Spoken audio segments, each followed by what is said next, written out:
Hello everyone, हम start करने वाले हैं बेटा आज का हमारा नया लेक्चर। और जैसा कि आप टॉपिक देख सकते हैं, टॉपिक लिखा हुआ है रिलेशंस एंड फंक्शंस। बहुत सारे मुझे बच्चों ने रिक्वेस्ट किया कि सर आप पढ़ाना वापस से स्टार्ट कीजिए, तो आपके लिए बेटा मैं पूरा का पूरा क्लास 12 इस नए चैनल में बताने वाला हूँ। जैसा मैंने आपको पहले ही बताया था कि जो पुराना वाला चैनल था उसको किसी कारणवश बंद करना ज़रूरी था, तो इस नए चैनल में हम नई शुरुआत के साथ सारा का सारा 12th प्रयास करेंगे कि समय से आपके जेई 2023 के पहले खत्म हो जाए। और अभी इस प्लेलिस्ट में, जिस भी प्लेलिस्ट में ये वीडियो जाएगा, उस प्लेलिस्ट में सारे के सारे 12th के मैं चैप्टर्स कवर करूंगा। आप अगर इस चैनल को ऑलरेडी सब्सक्राइब किए हुए हैं तो आपको पता होगा कि पिछले 3 दिनों से क्लास 11th के भी वीडियोस उसमें अपलोड होना स्टार्ट हो गए हैं। और पर्पस इस चैनल का ये है बेटा कि आपको एक बहुत ही बढ़िया कंटेंट बहुत इजीली मिल जाए। और क्योंकि ये YouTube में रहेगा तो इससे आपके लिए बेनिफिट ये है कि आप जब भी चाहें आप आराम से उसे रिवाइज करके देख सकते हैं। ठीक है, तो आज का बेटा जो चैप्टर है वो पहला चैप्टर होता है कैलकुलस का। अब जितने बच्चे क्लास 12th में हैं और जो भी अप्रैल या मई से तैयारी अपनी कर रहा होगा उसको ये बात पता होगी कि यार कैलकुलस तो ठीक ठाक हैवी चैप्टर है। मतलब कुछ बच्चे ऐसे होंगे जिनके ऐसे 20-20, 25-25 फुट ऊपर से निकला होगा पूरा का पूरा अभी तक आपने जितना भी पढ़ा होगा। लेकिन जितने भी मेरे पुराने स्टूडेंट्स हैं उन सबको पता है कि हम बेटा जब भी पढ़ेंगे तो हम भले 2 लेक्चर ज्यादा लेके पढ़ेंगे, लेकिन उसको इतना ज्यादा डिटेल में पढ़ने वाले हैं हम कि आपको सारे के सारे कंसेप्ट आपके क्लियर हो जाए। क्योंकि मेरा पर्पस वही है कि 2 घंटा ज्यादा दे दो, लेकिन एटलीस्ट जो भी पढ़ो वो ढंग से पढ़ो और बढ़िया से आपको समझ में आए। ठीक है, तो आज बेटा हम कैलकुलस जब स्टार्ट करेंगे तो मैं आपको पहले बता दूं क्लास 12th में अब आप पहुंच चुके हैं और कैलकुलस या 3D वेक्टर्स और प्लेन्स या आपके पास आ गया प्रोबेबिलिटी, ये कुछ ऐसे चैप्टर्स हैं जिनमें आपस में मिक्सिंग नहीं होती। लेकिन कैलकुलस जो चैप्टर है, कैलकुलस के अंदर बेसिकली मुझे कैलकुलस को एक चैप्टर नहीं बोलना चाहिए, ये पूरा का पूरा एक यूनिट है, एक समुद्र जैसा है जिसमें 10 से 12 चैप्टर्स हैं। तो आपका अगर एक भी उसमें चैप्टर कमजोर रहा तो आप समझ के चलिए कि आपका कैलकुलस का सवाल पेपर में बहुत हाई चांसेस हैं कि गलत हो, क्योंकि आपको सब कुछ आना चाहिए। सेम गोज विथ अगर हम बात करें 3D वेक्टर्स और प्लेन्स की, वो आपस में मिक्स नहीं होगा किसी और से, लेकिन अगर उसके सारे आपको कंसेप्ट नहीं पता होंगे तो आपसे सवाल नहीं बनेगा। यही सेम चीज बेटा जो बच्चे क्लास 11th मुझसे पढ़े उन्हें मैंने बताया था कि क्लास 11th में जब हम कोनिक सेक्शन पढ़ते हैं तो कोनिक सेक्शन के अंदर 6 से 7 चैप्टर्स आते हैं जो हमें सारे के सारे अच्छे से पता होने चाहिए। क्योंकि अगर हमें थोड़ा सा भी बेटा डाउट आ गया किसी भी चैप्टर में तो हो सकता है जेईई एडवांस का जो सवाल जो सारे के सारे कंसेप्ट्स को लेकर चलता है वो हमारा सवाल अटक जाए। तो ये कुछ बेसिक से पॉइंट्स है बेटा जो मुझे लगता है कि आपको एक अपने माइंड में रखना चाहिए कि हम जिस भी यूनिट की तैयारी करेंगे हमें उस यूनिट की तैयारी बेहद अच्छे तरीके से करना है, तभी हम अच्छे से मार्क्स अपने स्कोर कर पाएंगे। ठीक है, तो अब विदाउट वेस्टिंग एनी टाइम बेटा हम रिलेशंस एंड फंक्शंस पढ़ने वाले हैं। रिलेशंस आज के लेक्चर में हम डिस्कस करेंगे, फंक्शंस की हम बात आज नहीं करेंगे, फंक्शंस हम कल करेंगे।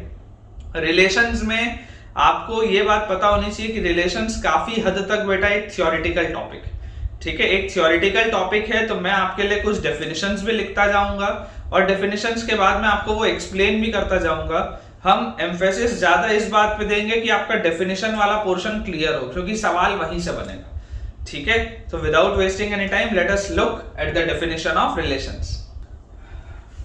सो बच्चों, रिलेशन का डेफिनेशन जानने के पहले हमारे लिए जरूरी है समझ पाना कि कार्टेशियन प्रोडक्ट क्या होता है। रिलेशन का मैं डेफिनेशन पे आऊं उससे पहले है मेरे लिए बेटा ये बात समझ पाना कि कार्टेशियन प्रोडक्ट होता क्या है। तो ये जो कार्टेशियन प्रोडक्ट है, कार्टेशियन प्लेन हमने ऑलरेडी पढ़ा हुआ है। कार्टेशियन प्लेन हमने पढ़ा था कोऑर्डिनेट ज्योमेट्री में क्लास 9th में।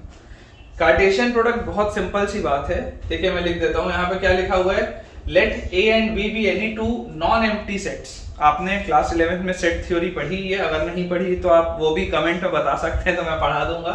Late A and B be any two non empty sets, the set of all ordered pairs, ordered pairs a, b such that a belongs to set A and b belongs to set B।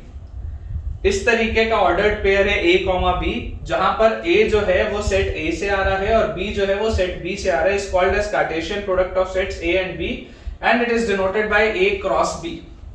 बोलने का मतलब बहुत simple सा है बेटा, मैं आपको example के थ्रू समझाता हूँ। क्योंकि देखो मैंने आपको बेटा पहले ही बताया रिलेशंस वाला हम पोर्शन आज खत्म करने वाले हैं और रिलेशंस वाले पोर्शन में सिर्फ और सिर्फ थ्योरी बहुत ज्यादा है, ठीक है।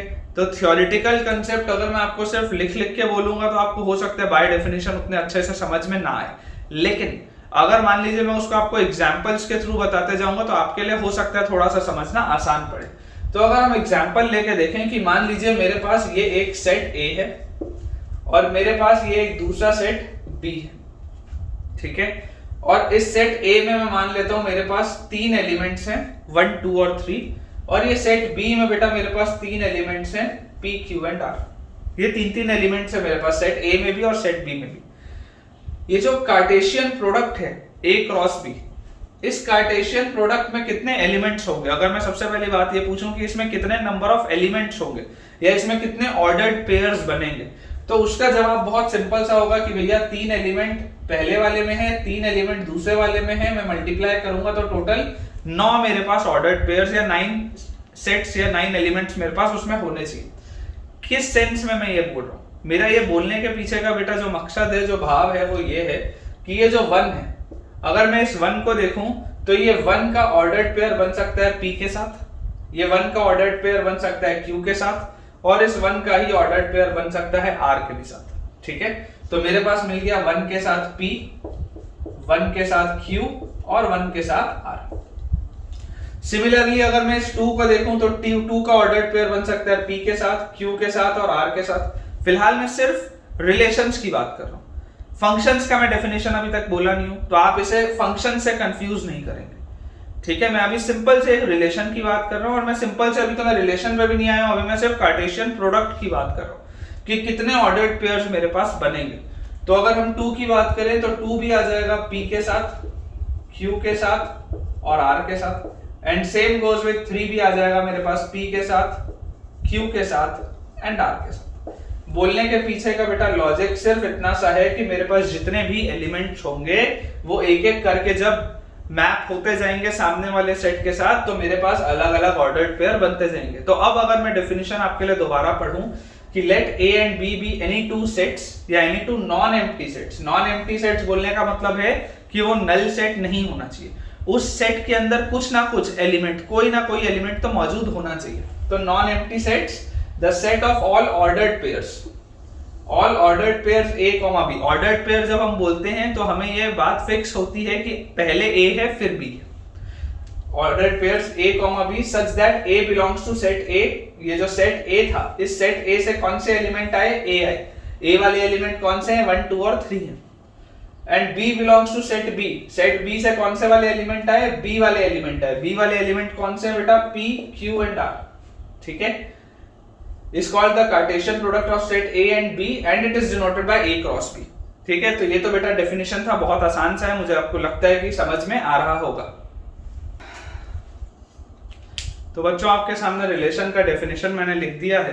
अभी अभी हमने जस्ट कार्टेशियन प्रोडक्ट देखा था और अब हम देख सकते हैं रिलेशन होता क्या। Every non zero subset of A cross B, ये A क्रॉस B जो था ये मेरा कार्टेशियन प्रोडक्ट था। Every non zero subset of A cross B, ये जो कार्टेशियन प्रोडक्ट मैंने लिखा है इसका कोई भी non zero subset, non zero subset बोलने का मतलब क्या है कि उसमें कोई ना कोई एलिमेंट तो होना चाहिए, एक नल सेट नहीं होना चाहिए। तो every non zero subset of A cross B is defined as a relation from set A to set B। ये जो मेरे पास सेट A से सेट B मैंने लिखा हुआ है, तो सेट A से सेट B में कोई भी रिलेशन, कोई भी अगर एक रिलेशन भी होगा तो वो रिलेशन एस्टैब्लिश कर लेगा सेट A और सेट B में। रिलेशन बोलने का अर्थ क्या है? अर्थ ये है कि it is a linear operation which establishes relationship between the elements of two sets according to some definite rule of relationship. Again जैसा मैंने आपको बोला कि यार सर थ्योरी में तो समझ में ही नहीं आ रहा कुछ भी कि ये डेफिनेशन आपने क्या लिख दी। तो जैसा मैंने आपको बोला है कि भाई मेरे लिए जेई एडवांस में या जेई मेंस में थ्योरेटिकल तो इधर से सवाल उठ के आना नहीं है, मेरे को तो कुछ ना कुछ सॉल्व करने के लिए होगा। तो हम देखते हैं कि चीजें सॉल्व कैसे की जाती है, तब हमें ज्यादा बेहतर समझ में आएगा, ठीक है। थ्योरेटिकल पॉइंट ऑफ व्यू से उम्मीद है कि 12वीं का आपके लिए एक क्रैश कोर्स बनेगा देर सवेर, तब आपको मैं बता दूंगा कि अगर थ्योरेटिकल सवाल आया बोर्ड के एग्जाम में तो कैसे करना है। फिलहाल के लिए सेफली इग्नोर कर सकते हो आप डेफिनेशन लिख के। पॉइंट क्या है समझ लो, रिलेशन बोलते कैसे, रिलेशन को डिफाइन कैसे किया जाता है। रिलेशन एक डिफाइन होता है किसी ऑर्डर्ड पेयर के लिए। जब भी आप एक रिलेशन एस्टैब्लिश करेंगे तो एटलीस्ट कोई तो आपको ऑर्डर्ड पेयर मिले, क्योंकि आपको यहाँ पर क्या दिख रहा है कि ये जो रिलेशन होता है वो क्या होता है, नॉन जीरो सबसेट होता है। किसका नॉन जीरो सबसेट होता है, कार्टेशियन प्रोडक्ट का। याद करो अभी अभी जब तुमने कार्टेशियन प्रोडक्ट पढ़ा था तो कार्टेशियन प्रोडक्ट के अंदर थे क्या, कार्टेशियन प्रोडक्ट के अंदर बहुत सारे ऑर्डर्ड पेयर्स थे। जिस तरीके से मैपिंग हुई थी कार्टेशियन प्रोडक्ट के अंदर बहुत सारे ऑर्डर्ड पेयर्स थे। तो अगर उनमें से किसी का ये नॉन जीरो सबसेट है मतलब एटलीस्ट कोई ना कोई तो ऑर्डर्ड पेयर आपको मिलेगा रिलेशन में।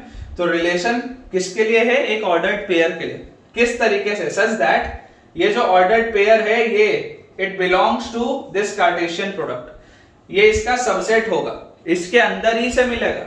ठीक है, ये जो ऑर्डर्ड पेयर है ये इस कार्टेशियन प्रोडक्ट में से ही मिलेगा। और इस रिलेशन को लिखने का एक तरीका और होता है A R B, A relation B. A relation B मतलब कि मैं ए और बी को किसी एक पर्टिकुलर आर रिलेशन से एस्टैब्लिश कर सकता हूं। अगर आप थ्योरेटिकल पॉइंट ऑफ व्यू से देखें तो इस बी को इमेज बोला जाता है किसका, ए का। इस बी को इमेज बोला जाता है ए का under the relation R, under the relation R. और ये जो ए होता है इसको बोला जाता है प्री इमेज, इसको बोला जाता है pre image of B, same under the relation R, under the relation R. वही बात again theoretical point of view से है, हमें सिर्फ ये समझना है कि इसका नोटेशन कैसा होता है ताकि हमें अगर सवाल में कभी दिखे तो समझ में आए। तो रिलेशन जब भी मैं एस्टैब्लिश करूंगा तो रिलेशन को एस्टैब्लिश करने पे मुझे कोई ना कोई ऑर्डर्ड पेयर मिलेगा, जिसमें ये जो पहला वाला एलिमेंट ए होता है वो सेट ए से निकल कर आता है, ये जो दूसरा वाला एलिमेंट बी होता है वो सेट बी से निकल कर आता है। इस ऑर्डर्ड पेयर को पाने के लिए मैं एक रिलेशन एस्टैब्लिश करता हूं। ये ऑर्डर्ड पेयर जो भी होगा वो 100% इस कार्टेशियन प्रोडक्ट के अंदर होगा, कोई ना कोई ऑर्डर्ड पेयर्स में। और इसको लिखने का तरीका ए आर बी भी होता है, जिसको हम बोलते हैं ए रिलेटेड टू बी या ए रिलेशन बी। तो जैसे ही हम इसको लिखेंगे तो ये बी को इमेज बोला जाता है ए का और आर को बोला जाता है रिलेशन। अगर हम कार्टेशियन इससे प्रोडक्ट से समझने की बेटा इसकी कोशिश करें तो आप इसको ऐसा समझ सकते हैं कि मान लीजिए यहां पर एक एलिमेंट ए है और यहां पर एक एलिमेंट बी है। अब अगर मैंने कोई भी एक रिलेशन एस्टैब्लिश किया जिससे कि ये जो मेरा ए है वो बी से रिलेट हो गया या ए को डालने पर मुझे बी मिल गया, तो वो जो होगा तो ये बी क्या कहलाएगा, बी इस केस में कहलाएगा इमेज। इमेज किसका, ए का। और ए क्या कहलाएगा, ए कहलाएगा प्री इमेज किसका, बी का। ये थ्योरेटिकल पॉइंट ऑफ व्यू था। अब मैं आपको कुछ न्यूमेरिकल या कुछ सवाल के थ्रू समझाता हूं। 100% मैं श्योर हूं आपको ज्यादा बेहतर तरीके से समझ में आएगा।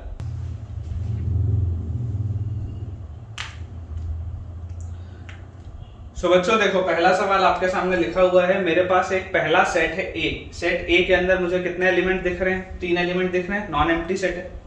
दूसरा सेट है सेट बी। सेट बी के अंदर बेटा मुझे दिखाई दे रहे हैं 5 एलिमेंट्स। ठीक है, तो अब अगर मान लीजिए एक सिंपल सा सवाल होता कि आप तो पहले ये बताओ कि कितने ऑर्डर्ड पेयर मिलेंगे इनके कार्टेशियन प्रोडक्ट में। तो अगर मैं इनके कार्टेशियन प्रोडक्ट की बेटा बात करता तो कार्टेशियन प्रोडक्ट में इधर 3 एलिमेंट और इधर 5 एलिमेंट, मतलब टोटल 15 ऑर्डर्ड पेयर मेरे को मिलने चाहिए थे। अब अगर बेटा मेरे को टोटल 15 इसमें ऑर्डर्ड पेयर मिलने चाहिए थे कि 2 1 2 4 2 9 2 25 2 30, 3 1 3 4 3 9 3 25 3 30, 5 1 5 4 5 9 5 25 5 30, 15 अपने को ऑर्डर्ड पेयर मिलते। अब अगर मैंने बोला है कि मैंने ए और बी में, सेट ए और सेट बी के बीच में मैंने एक ऐसा रिलेशन एस्टैब्लिश किया है सच दैट कि ये जो बी वाला एलिमेंट होना चाहिए वो ए वाले का स्क्वायर होना चाहिए, बी वाला जो एलिमेंट होना चाहिए वो ए वाले का स्क्वायर होना चाहिए। तो पहली बात जो मेरे दिमाग में एकदम क्रिस्टल क्लियर होनी चाहिए वो ये है कि यार ये अगर मैं रिलेशन एस्टैब्लिश किया हूं तो ये रिलेशन एस्टैब्लिश करने से जो मुझे ऑर्डर्ड पेयर मिलेगा, ये ऑर्डर्ड पेयर 100% क्या होगा, ये ऑर्डर्ड पेयर 100% इस कार्टेशियन प्रोडक्ट के अंदर से ही तो मिलेगा कुछ ना कुछ। ठीक है, अब देखो अगर मैं बोलता हूं कि बी वाला एलिमेंट स्क्वायर होना चाहिए ए वाले एलिमेंट के, ठीक है, तो ए वाले एलिमेंट का मेरे को आप स्क्वायर बताओ।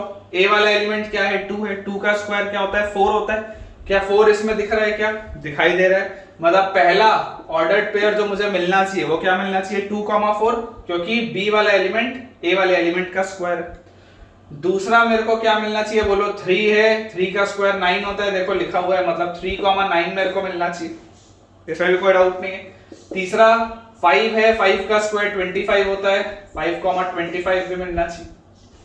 ठीक है, तो इस ऑर्डर्ड पेयर टोटल मेरे पास कितने थे कार्टेशियन प्रोडक्ट में, 15 थे, लेकिन उसी का एक छोटा सा सबसेट निकल के क्या आया, ये वाला रिलेशन।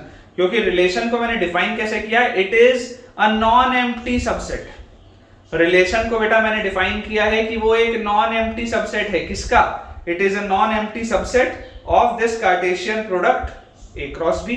तो ये A क्रॉस B वाले का एक नॉन एम्प्टी सबसेट आ गया, देख लो 3 एलिमेंट्स वाला सबसेट है।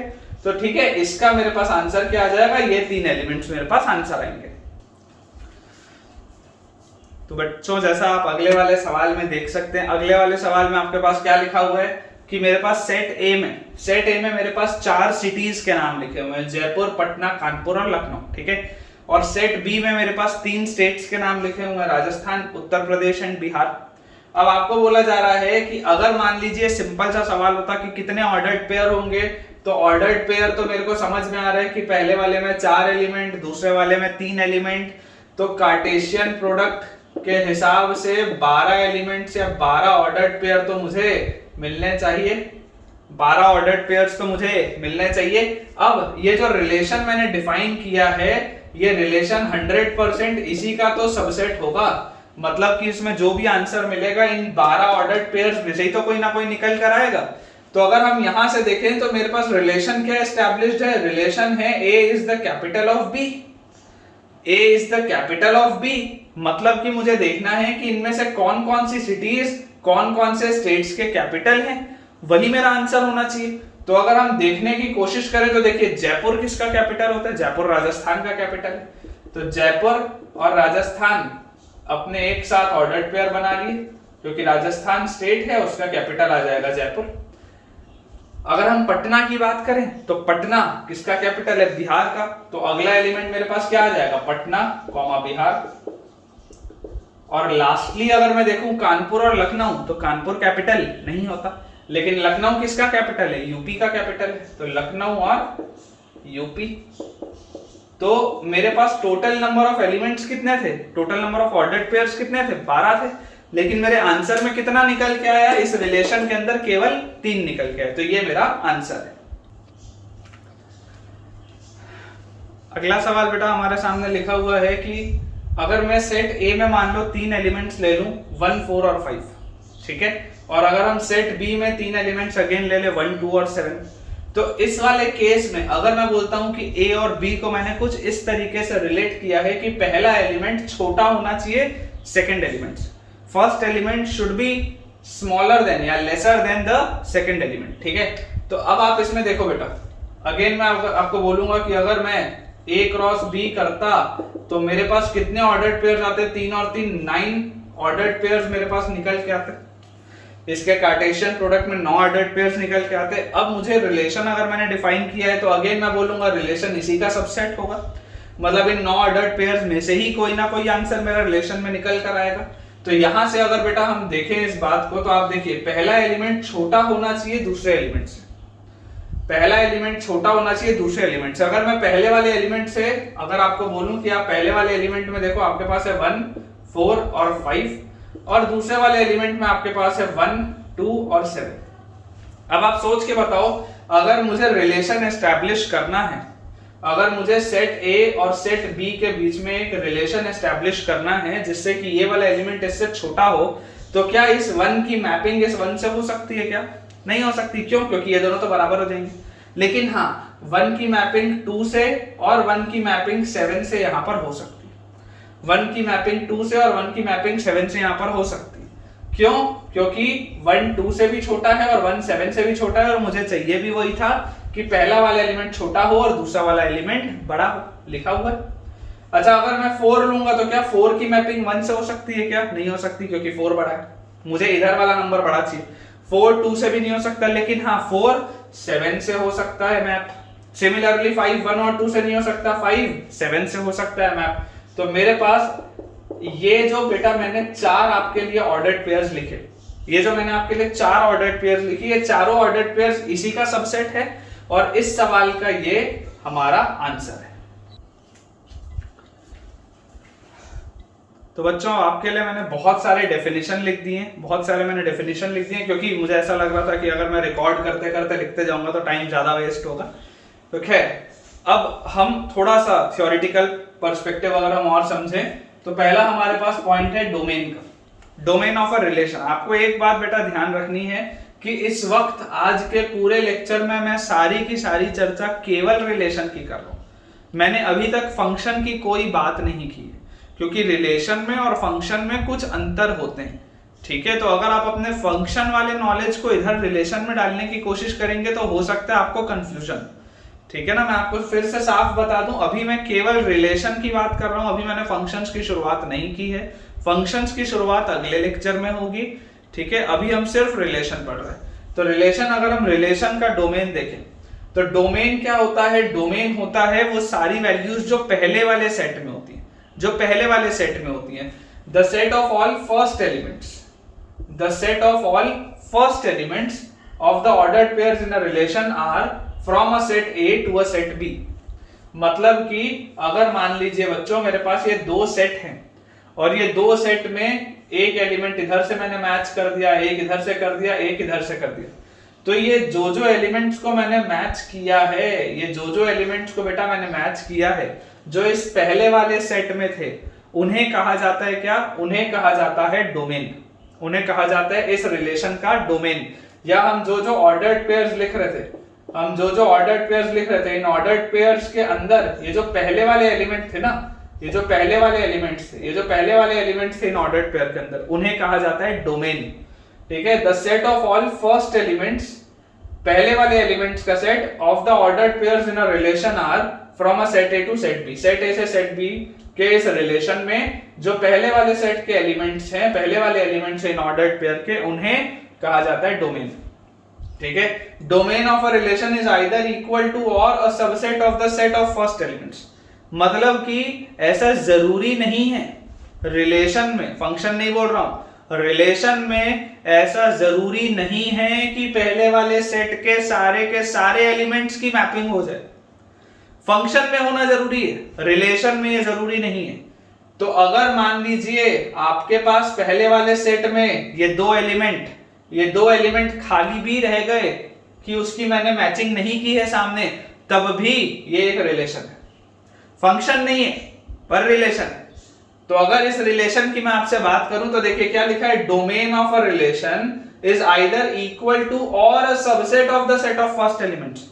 कि भैया अगर तो इस पहले वाले सेट में केवल 3 एलिमेंट होते और अगर मैंने इन तीनों एलिमेंट्स की मैपिंग कर दी होती तो इसका डोमेन पूरे के पूरे सेट A के बराबर होता, इक्वल टू आ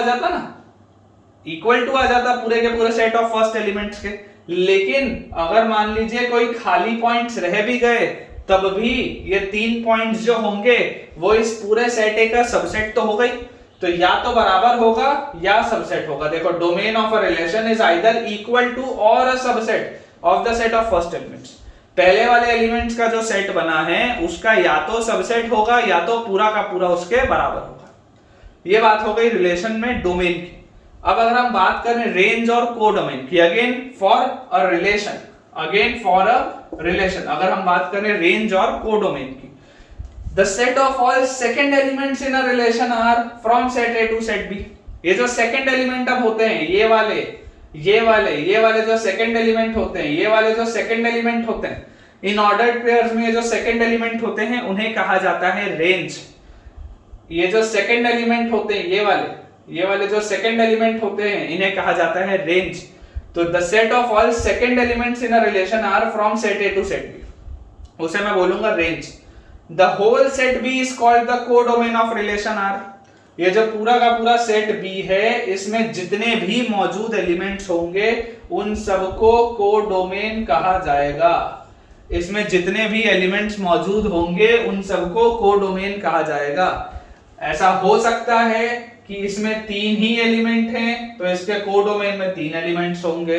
ऐसा भी हो सकता है कि इसमें 6 एलिमेंट हों लेकिन मैंने मैपिंग केवल 3 से करी है। इस भी सूरत में ये रिलेशन है, फंक्शन की मैं बात अभी नहीं कर रहा हूं, ये रिलेशन है, लेकिन इसके कोडोमेन में कितने एलिमेंट्स हैं? 6 एलिमेंट्स हैं। लेकिन रेंज क्या था? The set of all the second elements in a relation R. मेरी मैपिंग मैंने कितनों से की है? यहां पर केवल 3 से की है। तो अगर मैंने मैपिंग यहां पर केवल 3 से की है तो इसका रेंज क्या है? 3 एलिमेंट्स का है। लेकिन इसका कोडोमेन क्या है? 6 एलिमेंट्स का है। कोडोमेन और रेंज में सिर्फ इतना अंतर है कि कोडोमेन का मतलब होता है कि जितने भी बाद वाले सेट में आपके पास एलिमेंट हैं, आपको उन सबको कंसीडरेशन में लेना है। लेकिन रेंज के बात में हमें केवल और केवल उन पॉइंट्स को या उन एलिमेंट्स को कंसीडरेशन में लेना होता है जो किसी ना किसी पॉइंट का इमेज हो। यहां प्री इमेज है, वहां इमेज है, किसी ना किसी का जो इमेज होगा केवल वही रेंज होगा। लेकिन खाली बचे हुए सारे पॉइंट्स और इमेज वाले सारे पॉइंट्स किसका हिस्सा होंगे? वो सारे के सारे हिस्सा होंगे कोडोमेन का। कोडोमेन ये पूरा का पूरा सेट बी है। और रेंज क्या है? रेंज सिर्फ और सिर्फ सेकंड वाले एलिमेंट्स हैं जहां जहां पर मैपिंग हुई है। The whole set B is called the codomain of a relation R.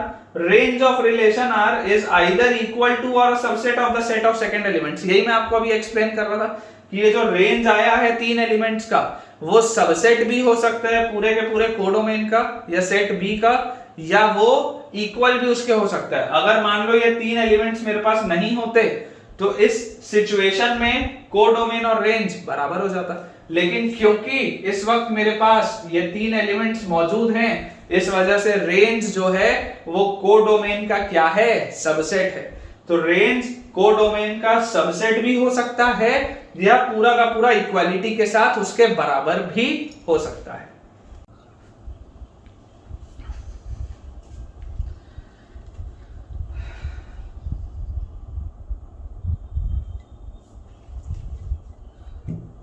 तो बच्चों, अब एक सवाल हमारे सामने लिखा हुआ है और इस सवाल में हमें डोमेन और रेंज बताना है। डोमेन और रेंज हमें बताना है, ठीक है। तो अगर मुझे डोमेन और रेंज बताना है तो आप जरा सोच कर देखिए इसमें क्या लिखा हुआ है कि ये सेट ए है, ये सेट बी है। दोनों के बीच में, ए और बी के बीच में जो रिलेशन है, ए और बी के बीच में रिलेशन कुछ इस प्रकार है कि ए जो है वो बी से बड़ा है। ए जो है वो बी से बड़ा है। अब आप सोच के देखिए, अगर मैं सेट बना लूं 2 और इन 2 सेट से मैं बात करूं कि मेरे पास पहले वाले में है 1, 3, 5 और 7 और मेरे पास दूसरे वाले में है 2, 4, 6 और 8। अगर मैं ये बात करूं कि मेरे पास पहले वाले में है 1, 3, 5 और 7 और दूसरे वाले में बेटा मेरे पास है 2, 4, 6 और 8, तो इसका मतलब क्या है? इसका मतलब बहुत सिंपल सा है बेटा। इसका मतलब बहुत सिंपल सा है कि अगर पहला वाला एलिमेंट बड़ा होना चाहिए तो 1 की तो मैपिंग किसी के भी साथ नहीं हो सकती, क्योंकि 1 तो सबसे छोटा है। लेकिन हाँ, 3 की मैपिंग 2 के साथ हो सकती है क्योंकि 3 2 से बड़ा है। 5 की मैपिंग 2 और 4 के साथ हो सकती है और 7 की मैपिंग 2, 4 और 6 के साथ हो सकती है। मतलब कि अगर मैं ये देखूं तो मेरे पास नंबर ऑफ एलिमेंट्स या नंबर ऑफ ऑर्डर्ड पेयर्स आ जाएंगे 3, 2, उसके बाद 5, 2, 5, 4, उसके बाद 7, 2, 7, 4, 7, 6। इतने मेरे पास टोटल ऑर्डर्ड पेयर्स आए। Total number of ordered pairs हो कितने सकते थे? इनके कार्टेशियन प्रोडक्ट में 4 और 4 16 ऑर्डर्ड पेयर्स हो सकते थे। और इस रिलेशन से निकल के जो सबसेट आया है वो केवल कितने ऑर्डर्ड पेयर्स का है? 6 ऑर्डर्ड पेयर्स का है। अब अगर मुझे डोमेन की बात हो रही है तो डोमेन क्या होता है? डोमेन होता है इन ऑर्डर्ड पेयर्स में पहला वाला एलिमेंट। डोमेन होता है इन ऑर्डर्ड पेयर्स में पहला वाला एलिमेंट। तो अगर हम पहले वाले एलिमेंट की बात करें तो पहला वाला एलिमेंट क्या है डोमेन के लिए? डोमेन के लिए पहला वाला एलिमेंट है बेटा मेरे पास 3, फिर 5 और फिर 7। 3, फिर 5, फिर 7। और अगर हम रेंज की बात करें तो रेंज क्या होता है? रेंज होता है दूसरा वाला एलिमेंट जिससे मैपिंग हुई है। तो रेंज मेरे पास आ जाएगा 2, फिर 4 और फिर 6। 2, 4 और 6, ठीक है। और अगर मान लो इस सवाल में मुझसे कोडोमेन पूछा गया होता तो कोडोमेन क्या होता? कोडोमेन होता है ये सेट बी। कोडोमेन होता 2, 4, 6, 8 सारे के सारे होते। ये रेंज, ये डोमेन।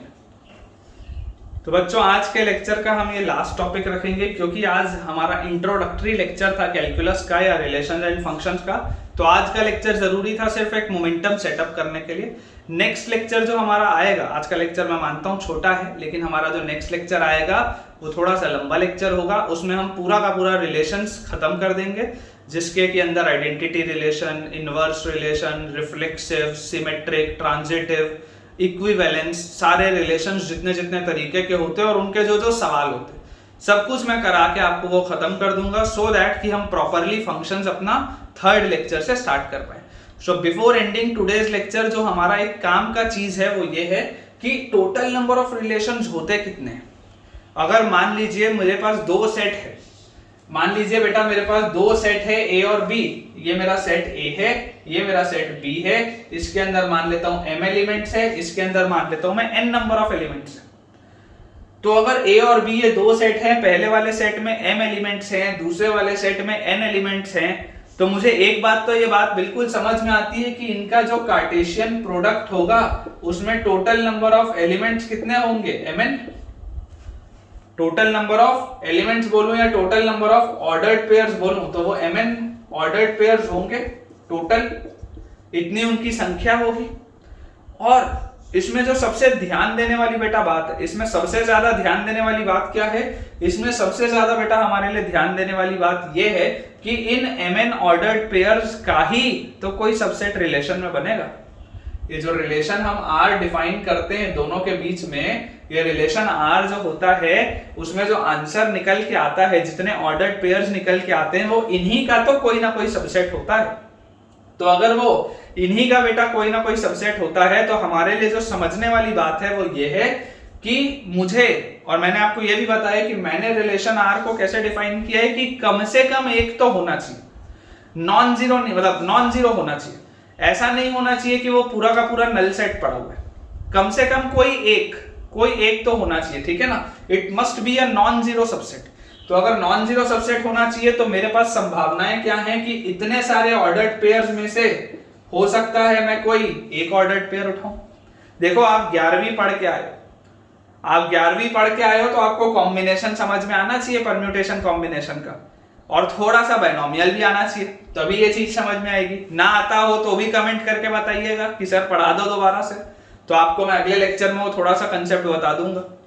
तो mn number of ordered pairs में से हो सकता है मैं कोई एक ऑर्डर्ड पेयर उठाऊं, ऐसा भी हो सकता है कि मैं कोई दो ऑर्डर्ड पेयर्स उठा लूं रिलेशन के लिए, ऐसा भी हो सकता है कि मैं कोई तीन ऑर्डर्ड पेयर्स उठा लूं रिलेशन के लिए, क्योंकि मेरे पास अगर इतने सारे ऑर्डर्ड पेयर पड़े हुए हैं और मुझे है पता ये कि मुझे जो रिलेशन बनाना है वो इन्हीं ऑर्डर्ड पेयर्स में से कोई ना कोई ऑर्डर्ड पेयर्स को उठा के बनाना है और वो नॉन जीरो होना चाहिए। तो इतने सारे जो mn ऑर्डर्ड पेयर्स हैं, हो सकता है मैं उसमें से एक उठाऊं, हो सकता है मैं उसमें से दो उठाऊं, हो सकता है मैं उसमें से तीन उठाऊं, और हो सकता है मैं उसमें से सारे के सारे ही उठा लूं। तो अगर ये आपके पास एक सीरीज बन गई तो याद करो बाइनोमियल का कंसेप्ट कि ये लिखा हुआ है this is equivalent to 2 raised to the power mn minus 1। This is equivalent to 2 raised to the power mn minus 1। कैसे? क्योंकि आप याद बेटा कर सकते हैं कि xc0 plus xc1 plus xc2 से लेकर xcx तक का सम होता था 2 raised to the power x। ये हमने कंसेप्ट पढ़ा था, x की जगह आप mn डाल दीजिए और यहां पर ये xc0 1 होता है, उसको यहां ले आइए तो आपके पास आपका आंसर आ जाएगा।